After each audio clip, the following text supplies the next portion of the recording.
balik kepada soalan tentang apa yang berlaku di Damansara, ya kebetulan saya pun tidak ada di Malaysia waktu itu ya. Waktu itu saya ada di Dubai.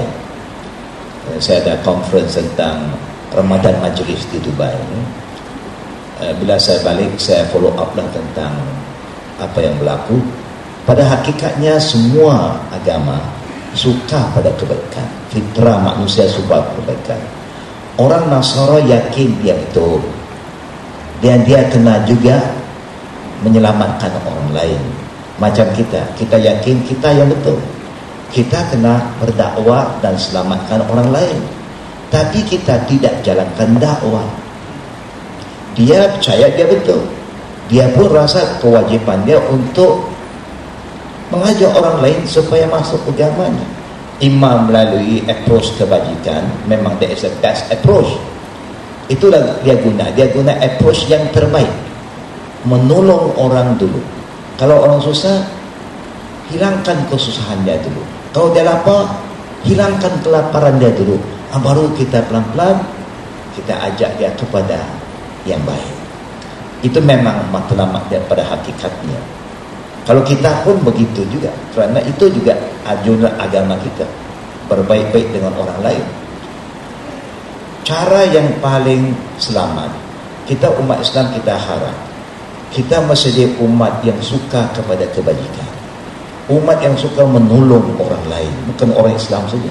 Sebab itu falsafah kami Al-Khatib, kita bantu semua orang yang memerlukan bantuan kita. And that's how we do approach. Nabi pun membantu semua orang, tak kira dia Muslim tak Muslim, dia bantu. Tapi bila kita korang buat kebajikan, akhirnya orang lain lebih maju daripada kita. Akhirnya orang kita pun tertarik.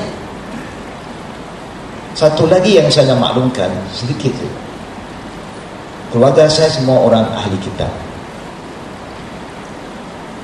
Mereka juga cerita pada saya, kalau mereka nak buat satu tempat ibadat yang baru, 2 ahad sudah cukup.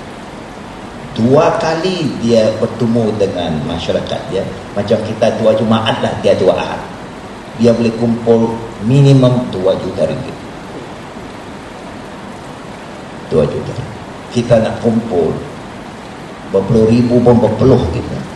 Kena baca berapa puluh ayat, kena baca hadis, tak masuk. Tak jalan, benda tu tak keluar. So cara yang terbaik kita harap, kalau kita nak mengelak dari fitnah ini, kita umat Islam mesti memudahkan proses membantu orang susah. Bukan kita tak membantu, kita bantu Baitul Mal, bantu bahagian Baitul Zakat semua, tapi takut prosesnya menyusahkan, banyak cerita, banyak red tape. Sepatutnya kita keluar membantu orang, bukan tunggu orang susah cari kita. Kalau itu Islam lebih produktif.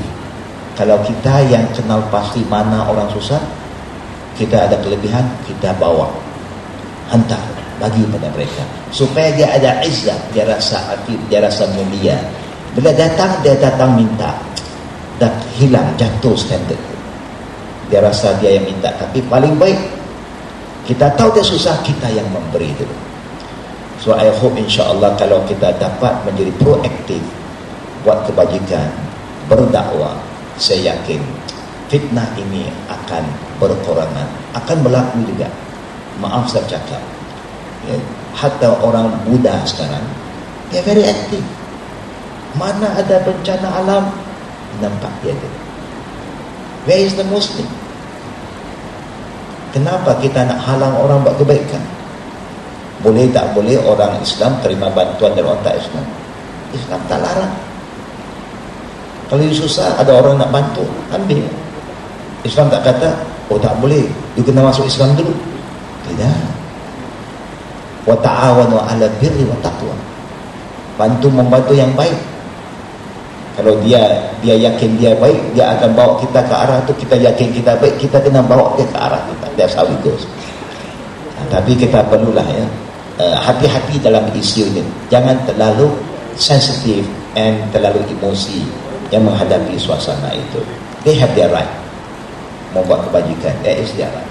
Kalau kita tak mau orang hilang daripada kita, kita buat lebih banyak kebajikan, insya-Allah akhirnya kita dapat selamatkan yang keadaan umat Islam yang susah dan yang memerlukan perhatian.